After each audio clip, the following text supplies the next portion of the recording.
તો મિત્રોને જય સિયારામ. આજે આપણે ધોરણ 7 ગણિત વિષયમાં સ્વાધ્યાય 8.1માં દાખલા નંબર 7 જે છે એ વિશે અભ્યાસ કરવાના છે.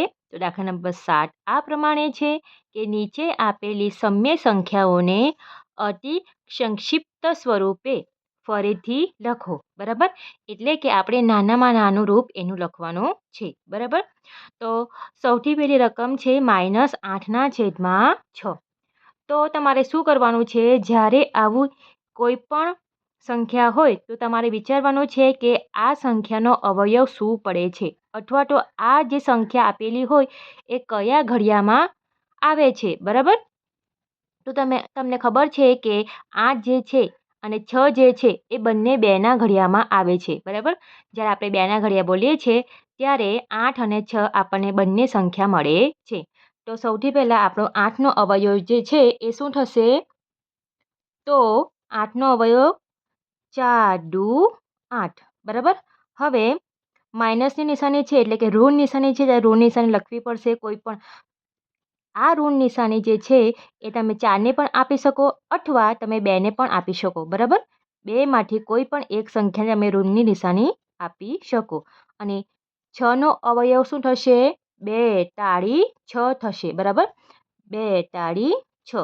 બરાબર, તો 2 2 કેન્સલ થશે તો જવાબ શું આવશે? -4/3 તમારો જવાબ આવશે. બરાબર, -4/3. તો આ આપણો ફાઇનલ આન્સર છે.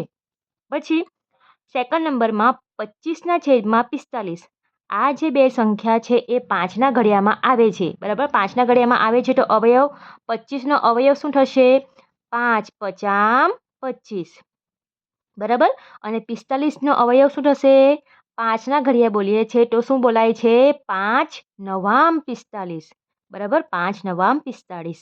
તો 5 5 કેન્સલ થશે તો જવાબ શું આવશે? 5/9. એ આપણો સેકન્ડનો આન્સર છે. બરાબર, તે જ પ્રમાણે ત્રીજો નંબરનો -44/72. હવે 44 જે છે એ 11ના ઘડિયામાં આવે છે અને 72 જે છે એ 18ના ઘડિયામાં આવે છે. બરાબર, તો 44 11ના ઘડિયામાં આવે છે તો 11 ચોક 44. બરાબર, ફર્સ્ટ દાખલામાં આપણે જણાવ્યું એ પ્રમાણે ઋણ નિશાની તમે આ અથવા આ બેમાંથી કોઈ પણ એક સંખ્યાને આપી શકો. તે જ પ્રમાણે અહીં પણ તમે 11 અથવા 4 બેમાંથી કોઈ પણ એક સંખ્યાને ઋણની નિશાની આપી શકો છો. બરાબર, અને 72 જે છે એ શું થશે? 18 ચોક 72. ઉપર પણ 4 છે, નીચે પણ 4 છે, તો 4 4 કેન્સલ થશે. બરાબર, એટલે જવાબ શું મળશે આપણને? -11/18 આપણો જવાબ પડશે. બરાબર, આવશે, કારણ કે 11 અને 18નો પાછો સરખો અવયવ પડતો નથી, એટલે આપણો આ ફાઇનલ આન્સર છે. બરાબર, ત્યાર પછી 4 નંબરમાં -8/10.